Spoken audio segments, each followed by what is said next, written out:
Hello സുഹൃത്തുക്കളായ എല്ലാവർക്കും എൻ്റെ വീഡിയോയിലേക്ക് ഒരിക്കൽ കൂടി സ്വാഗതം. ഇന്നത്തെ വീഡിയോയിൽ ഞാൻ ഇവിടെ പരിചയപ്പെടുത്താൻ പോകുന്നത് ഗാലക്സി M11 അതുപോലെ തന്നെ ഗാലക്സി A11 ആണ്.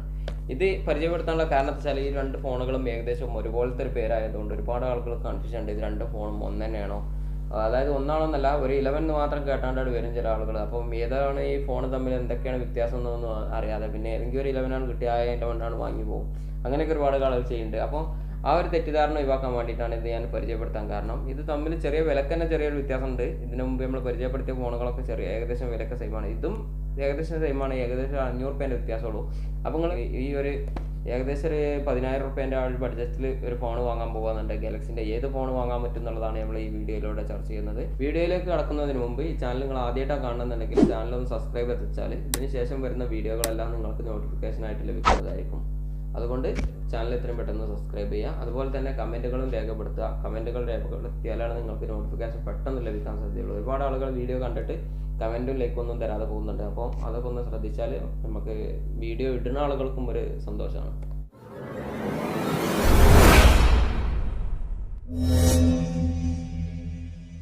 ഹലോ സുഹൃത്തുക്കളെ, നമ്മൾ ഗാലക്സി A11 അതുപോലെ തന്നെ M11 ഇവിടെ പുറത്തെടുത്തിട്ടുണ്ട്. അപ്പോൾ നമുക്ക് ആദ്യം തന്നെ ഗാലക്സി A11 പാക്കറ്റ് ഒന്ന് പൊളിച്ച് നോക്കാം.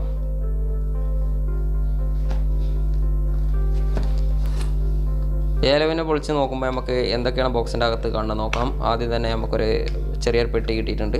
ഈ പെട്ടിയിൽ എന്താണുള്ളത് നോക്കാം.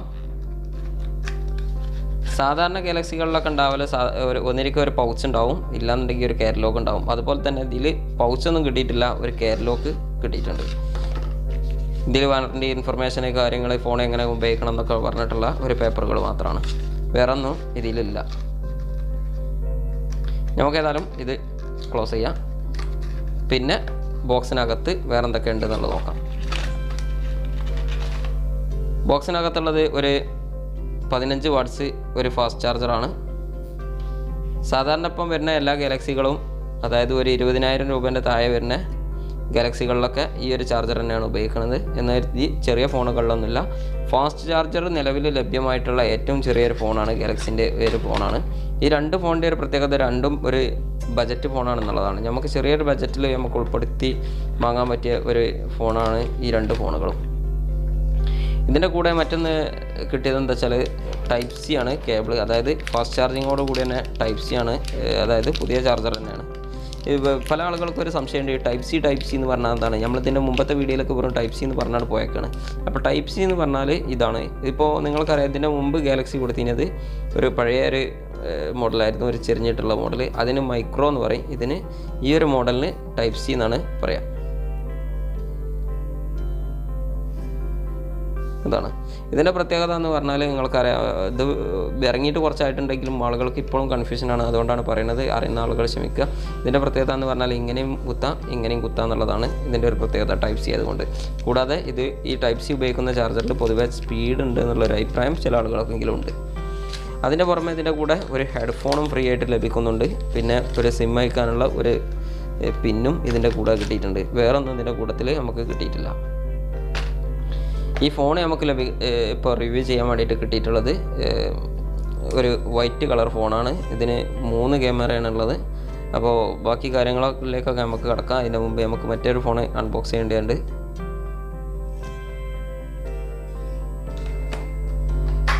തൽക്കാലം നമുക്ക് ഇതൊരു സൈഡിലേക്ക് നീക്കി വെച്ചിട്ട് ഗാലക്സിൻ്റെ M11 ഒന്ന് പുറത്തെടുത്ത് നോക്കാം.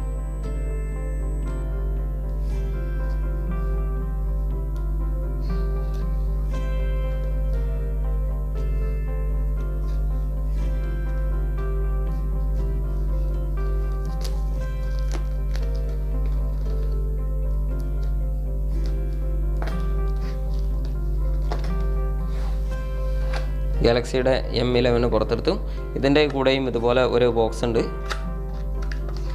ഇതിലെന്താണെന്ന് നോക്കാം. ഇതിലും അതുപോലെ തന്നെ വേറെ ഒന്നുമില്ല, പൗച്ചൊന്നും നമുക്ക് കിട്ടിയിട്ടില്ല. അപ്പം പൗച്ച് എല്ലാവരും ഫോൺ വാങ്ങിയാൽ ക്യാഷ് കൊടുത്ത് എക്സ്ട്രാ വാങ്ങേണ്ടി വരും. പിന്നെ നമുക്ക് വേറെ എന്താ കിട്ടിയത് വെച്ചാൽ ഒരു ചാർജറുണ്ട്, ഒരു ടൈപ്പ് സി USB കേബിൾ ഉണ്ട്, അതുപോലെ തന്നെ ഒരു ഹെഡ്ഫോണും ഇതിൻ്റെ കൂടെ കിട്ടിയിട്ടുണ്ട്. അടുത്തതായിട്ട് നമ്മൾ പറയാനുള്ളത് ഫോണിൻ്റെ സൈസിനെ പറ്റിയാണ്. ഫോണിൻ്റെ സൈസ് രണ്ടിനും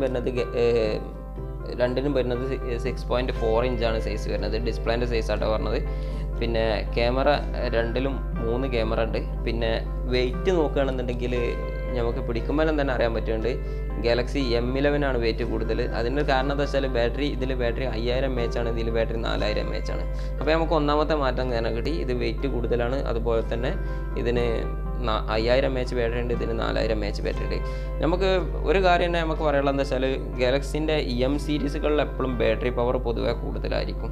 കാരണം ഗാലക്സി M സീരീസ് പുറത്തിറക്കിയത് തന്നെ എൻ്റെ ഒരു അഭിപ്രായം പറയുകയാണെന്നുണ്ടെങ്കിൽ ഇന്ത്യൻ്റെ മാർക്കറ്റുകളിലുള്ള മറ്റ് ചൈനീസ് ഫോണുകളായിട്ട് മത്സരിക്കാൻ വേണ്ടിയിട്ടാണെന്നുള്ളതാണ്. അപ്പോൾ അതുകൊണ്ട് തന്നെ അതിൻ്റെ നിലവിൽ ഇറങ്ങിയ എല്ലാ ഫോണുകളും M സീരീസ് പൊതുവെ ബാറ്ററിൻ്റെ പവർ കൂടുതലാണ്. അടുത്തതായിട്ട് നമുക്ക് പറയാനുള്ളത് രണ്ടിനും 3 ക്യാമറയാണ് എന്നുള്ളതാണ്. അതുപോലെ തന്നെ ബാക്കിലാണ് രണ്ടിനും ഫിംഗർ പ്രിൻറ്റ് വരുന്നത്. അപ്പോൾ ഇതിൻ്റെ മെയിൻ ക്യാമറ എന്ന് പറഞ്ഞാൽ 13 മെഗാ പിക്സലും പിന്നെ അതോടൊപ്പം തന്നെ ഇതിൻ്റെ വൈഡ് വരുന്നത് അൾട്രാ വൈഡ് വരുന്നത് 5 മെഗാ പിക്സലും അതുപോലെ തന്നെ ഇതിൻ്റെ ഡെപ്ത് വരുന്നത് 2 മെഗാ പിക്സലുമാണ്. ഇത് രണ്ടിനും ക്യാമറൻ്റെ കാര്യത്തിൽ ഒരുപോലെ തന്നെയാണ്, പ്രത്യേകിച്ച് മാറ്റങ്ങളൊന്നുമില്ല. പിന്നെ രണ്ടും വരുന്നത് Android 10 ആണ്. ഈ രണ്ട് ഫോണിൻ്റെ പ്രത്യേകത എന്ന് പറഞ്ഞാൽ രണ്ട് ഫോണും ഒരേ സൈസ് ആയതുകൊണ്ട് നമ്മൾ പെട്ടെന്ന് ഒരാളെ കയ്യിൽ കണ്ടു കഴിഞ്ഞാൽ ഇത് M11 ആണോ A11 ആണോ എന്നുള്ളത് നമുക്ക് കൺഫ്യൂഷൻ ആയി പോകും. കാരണം എന്താ വെച്ചാൽ ഇതിൻ്റെ കവർ, ഇതിന് ഉപയോഗിക്കുന്ന നമ്മൾ സേഫ്റ്റി കവർ ഉണ്ടല്ലോ, ഇതെല്ലാം ഇതിന് രണ്ടിനും ഒരേ സെയിം ആണ്. അതുപോലെ തന്നെ ഇതിൻ്റെ പ്രൊട്ടക്ടറും സെയിം ആണ്. അപ്പോൾ സൈസും കാര്യങ്ങളൊക്കെ സെയിം ആയതുകൊണ്ട് നമുക്ക് പെട്ടെന്ന് തെറ്റിദ്ധരിക്കും. പക്ഷേ എൻ്റെ ഒരു അഭിപ്രായത്തിൽ ഈ രണ്ട് ഫോണും വാങ്ങുമ്പോൾ നമ്മൾ എപ്പോഴും M11 വാങ്ങണം എന്നല്ല. കാരണം എന്താ വെച്ചാൽ ഇതിൻ്റെ ബാറ്ററി കപ്പാസിറ്റിയും കൂടുതലാണ്. ഇതിന് റാം 3 GB വരുന്നുണ്ട്, ഇതിന് 2 GB ആണ് റാം വരുന്നുള്ളൂ. അപ്പോൾ പൊതുവേ എപ്പോഴും സ്പീഡ് കൂടാനുള്ള സാധ്യത ഇതിനാണ്. ഇത് തമ്മിലുള്ള വിലൻ്റെ വ്യത്യാസം പറയുകയാണെന്നുണ്ടെങ്കിൽ ഇന്ത്യൻ്റെ മാർക്കറ്റിൽ എത്രയാണ് വില എന്നുള്ളത് എനിക്കറിയില്ല.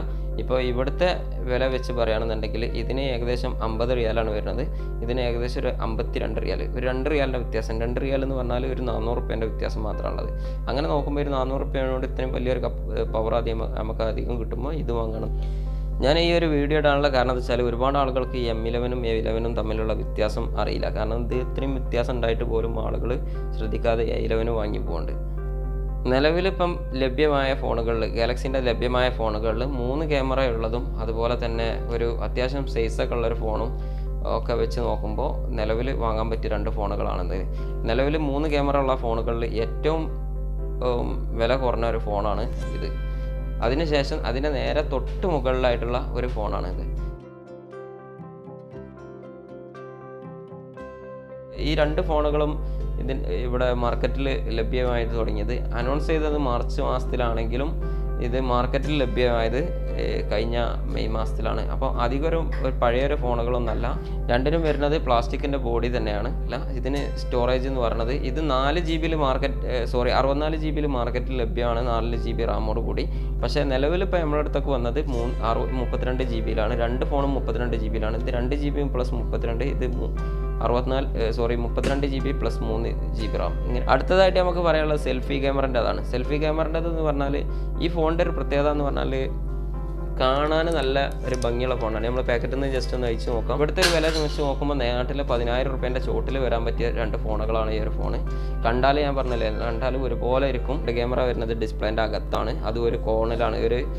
ഈ പുതിയ ഫോണുകൾക്ക്, എല്ലാ ഫോണുകൾക്കും ഈ ഒരു രീതി തന്നെയാണ്, ഡിസ്പ്ലേൻ്റെ അകത്താണ്, അതുപോലെ തന്നെ ഒരു കോണിലാണ്. ഇതിന് ക്യാമറൻ്റെ സെൽഫി ക്യാമറ എന്ന് പറഞ്ഞാൽ 8 മെഗാ പിക്സൽ എന്ന് പറയുമ്പോൾ നിങ്ങൾക്ക് ഒരുപാട് കുറവായിട്ട് തോന്നും. പക്ഷേ ഇതിൻ്റെ വിലയും നോക്കുമ്പോൾ അത്ര തന്നെ ഉള്ളൂ. അപ്പോൾ നമ്മൾക്ക് ഒക്കെ ഒരു അഡ്ജസ്റ്റ് ചെയ്യാൻ പറ്റിയതാണ്. അടുത്തതായിട്ട് നമുക്ക് ഒരാളതൊന്ന് ഓണാക്കി നോക്കുക എന്നുള്ളതാണ്. ഇത് തമ്മിൽ ഫാസ്റ്റ്, അതായത് സ്പീഡ് ടെസ്റ്റൊക്കെ ഒന്ന് നമുക്ക് നടത്തി നോക്കാം. ഏത് ഫോണാണ് സ്പീഡ് കാര്യങ്ങളൊക്കെ ഒന്ന് നോക്കി നോക്കാം. ഒരു കാര്യം നമ്മൾ പരിശോധിക്കാൻ വിട്ടുപോയിട്ടുണ്ട്, അതുകൊണ്ട് നമുക്ക് ഇതിൻ്റെ സിം അയക്കണം പിന്നെടുത്തിട്ടൊന്ന് സിം ഒന്ന് നോക്കാം, എത്ര സിം കാർഡ് ഇതിൽ സപ്പോർട്ടഡ് ആണെന്നുള്ളതും. അതായത് ഗാലക്സി M11 2 സിം കാർഡും അതോടൊപ്പം തന്നെ മെമ്മറി കാർഡും സപ്പോർട്ടഡ് ആണ്.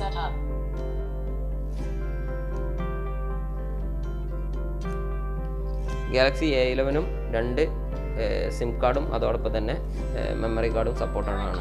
ഇത് 2 സിം കാർഡും മെമ്മറി കാർഡും എന്ന് പ്രത്യേകം പറയാൻ കാരണം എന്താ വെച്ചാൽ ചില ഫോണുകളിലൊക്കെ നിങ്ങൾക്കറിയാം, ഇപ്പോൾ സാംസങ് ഏകദേശം എല്ലാ ഫോണുകളും ഡ്യുവൽ തന്നെ ഇതുപോലെ തന്നെയാണ് ഇപ്പം പുറത്ത് കിടക്കിക്കൊണ്ടിരിക്കുന്നത്. ഇതിൻ്റെ മുമ്പ് വന്നിന് A സീരീസുകളിലൊക്കെ ഒരു സിം കാർഡും ഒരു മെമ്മറി ആ ലെവലിലായിരുന്നു വന്നിരുന്നത്. അതല്ലാന്നുണ്ടെങ്കിൽ മെമ്മറി ഇല്ലെങ്കിലാണ് 2 സിം കാർഡ് ഇടാൻ പറ്റിയത്. ഇപ്പം വരുന്ന ഫോണുകളിലൊക്കെ 2 സിം കാർഡ് മെമ്മറി കാർഡും വർക്ക് ചെയ്യുന്നുണ്ട്. അടുത്തതായിട്ട് നമ്മൾ ഇതിൻ്റെ ബോഡിൻ്റെ കാര്യം പറയുകയാണെന്നുണ്ടെങ്കിൽ രണ്ടും പ്ലാസ്റ്റിക് ബോഡി ആണെന്നുണ്ടെങ്കിലും ഇതിന് കുറച്ചും കൂടി ഒരു തിളക്കം കൂടുതലാണ്. ഇതൊരു വൈറ്റ് ആയതുകൊണ്ടാണെന്ന് അറിയില്ല. പിന്നെ നമുക്ക് പറയാനുള്ളതെന്ന് വെച്ചാൽ ഈ 2 ഫോണും ഇങ്ങനെ വെച്ച് കഴിഞ്ഞാൽ ഈ ഫോൺ പൊതുവെ കുറച്ച് കട്ടി കൂടുതലാണ് ഈ ഫോണിനെ അപേക്ഷിച്ച്. A11 പൊതുവെ കട്ടി കുറവാണ്. അത് ഗാലക്സിൻ്റെ എല്ലാ എ സീരീസുകളും നമുക്ക് നോക്കിയാൽ മനസ്സിലാവും. എയും എമ്മും തമ്മിലുള്ള വ്യത്യാസം തന്നെ പറയുകയാണെന്നുണ്ടെങ്കിൽ മെയിനായിട്ട് ഈ തിക്നെസ്സാണ്. തിക്നെസ് പൊതുവേ എ സീരീസിന് വളരെ കുറവാണ്. കാരണം ഈ ഒരു ഫോണിലും ഇതാക്കിയിട്ടുണ്ട്. അതിനനുസരിച്ച് അവർ ബാറ്ററിൻ്റെ കപ്പാസിറ്റി കുറയുന്നുണ്ട് എന്നുള്ളതാണ് അതിൻ്റെ ഒരു പോരായ്മ. നമുക്ക് ഏതായാലും ഫോൺ ഇത്ര ഓണായ സ്ഥിതിക്ക് നമുക്കൊന്ന് ഓണാക്കിയിട്ട് നമുക്ക് ഇതിൻ്റെ സ്പീഡ് ടെസ്റ്റ് ഒന്ന് നടത്തി നോക്കാം, ഏതാണ് കൂടുതൽ സ്പീഡ് എന്നുള്ളത്. സ്വാഭാവികമായിട്ടും എം തന്നെയാണ് വിജയിക്കാൻ സാധ്യത, കാരണം ഇതിനാണ് റാം കൂടുതലുള്ളത്. എന്നാലും നമുക്ക് ഒന്ന് ജസ്റ്റ് ഒന്ന് പരിശോധിച്ച് നോക്കാം. രണ്ടും ഒപ്പാണ് ഓണാക്കുന്നത്, ഏതാണ് സ്പീഡ് എന്ന് നോക്കി നോക്കാം.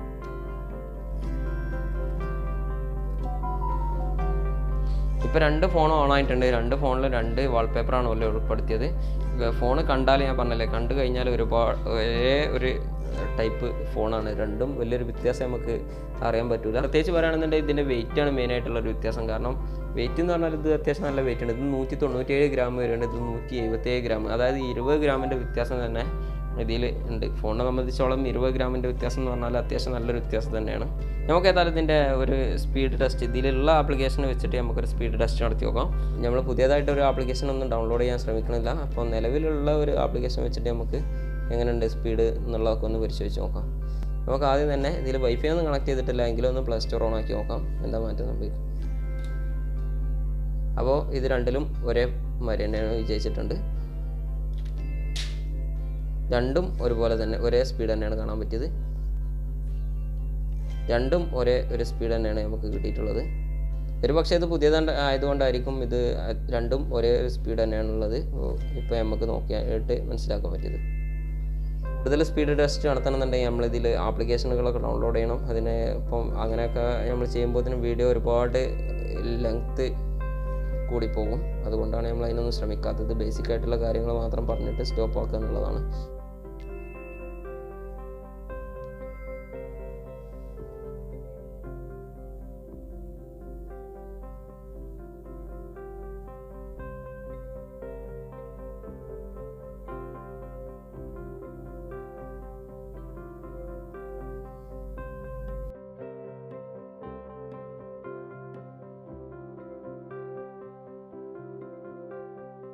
സ്റ്റോറേജിൻ്റെ കാര്യത്തിൽ പറയുകയാണെന്നുണ്ടെങ്കിൽ രണ്ടും 32 GB ആണെന്ന് നമ്മൾ പറഞ്ഞു. ഇതിലിപ്പോൾ ഇതിൻ്റെ ഒരു സിസ്റ്റം ഉപയോഗിച്ചത് അതിന് ശേഷം നമുക്ക് 22 GB അവൈലബിൾ ആകുമ്പോൾ ഈ ഒരു ഫോണിനെ സംബന്ധിച്ച് 21 GB ആണ് അവൈലബിൾ. അതായത് ഈ ഫോണിൽ 1 GB കുറവാണ് നമുക്ക് അവൈലബിൾ ആയിട്ട് കിട്ടിയിട്ടുള്ളത്. ഇതിൻ്റെ സോഫ്റ്റ്വെയർ വരുന്നത് ആൻഡ്രോയിഡ് 10 ആണ് നിലവിൽ ഇതിൽ പ്രീ ഇൻസ്റ്റാൾ ആയിട്ട് വരുന്നത് തന്നെ. അതേമാതിരി തന്നെ 1 UI കോർ പറയുകയാണെന്നുണ്ടെങ്കിൽ 1 UI കോർ 2.0 ആണ് രണ്ടിലും വരുന്നത്. അപ്പോൾ അതിലൊന്നും ഈ ഫോൺ തമ്മിൽ വ്യത്യാസമില്ല. ഈ ഫോൺ തമ്മിൽ എനിക്ക് പുറത്തുനിന്ന് നോക്കിയിട്ട് ഒരു മാറ്റം അറിയാൻ പറ്റിയത് രണ്ട് ഫോണും എല്ലാ കാര്യങ്ങളിലും ഒരേ മോഡലാണെങ്കിലും ഈ ഫോണിൽ 3 GB റാമും അതുപോലെ തന്നെ 5000 mAh ബാറ്ററിയും, ഈ ഫോണിൽ 2 GB റാമും 4000 mAh ബാറ്ററിയാണ്. അപ്പോൾ നമ്മൾ ഈ ഒരു ചെറിയൊരു വ്യത്യാസം എന്ന് പറഞ്ഞാൽ ഇത് വലിയൊരു വ്യത്യാസം തന്നെയാണ്. അതുകൊണ്ട് എൻ്റെ ഒരു അഭിപ്രായത്തിൽ ഈ ഒരു ഫോൺ വാങ്ങുകയാണ് നല്ലത്. ഇനി അടുത്ത കാര്യം നമുക്ക് സെൻസർ ടെസ്റ്റിംഗ് ആണ്. നമ്മളെല്ലാ വീഡിയോയിലും സെൻസർ ടെസ്റ്റിംഗ് കൂടി നടത്താറുണ്ട്. അപ്പോൾ അതുകൂടി ഒന്ന് ടെസ്റ്റ് ചെയ്യേണ്ടതുണ്ട്. ഈ ഫോണിൽ സെൻസർ വർക്കിംഗ് ആണ്. അതായത്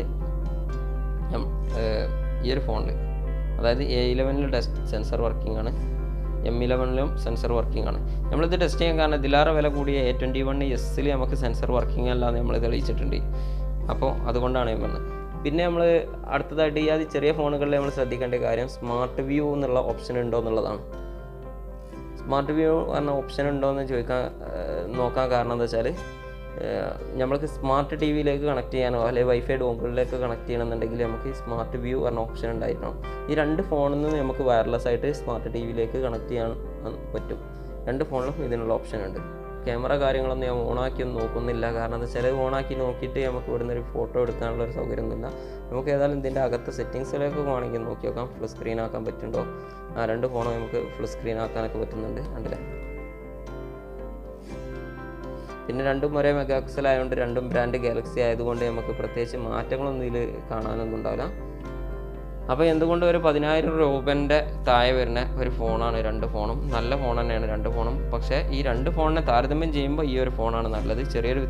വിലയിൽ ചെറിയൊരു വ്യത്യാസം വരുമ്പോഴും നമുക്ക് ഈ ഒരു ഫോൺ തന്നെയാണ് നല്ലത് വാങ്ങാൻ. അപ്പോൾ വീഡിയോ പൂർണ്ണമായി കണ്ടതിന് നന്ദി. എല്ലാവരും ചാനൽ സബ്സ്ക്രൈബ് ചെയ്യാൻ മറക്കരുത്. മറ്റൊരു വീഡിയോയുമായി വീണ്ടും കാണാം. നന്ദി, നമസ്കാരം.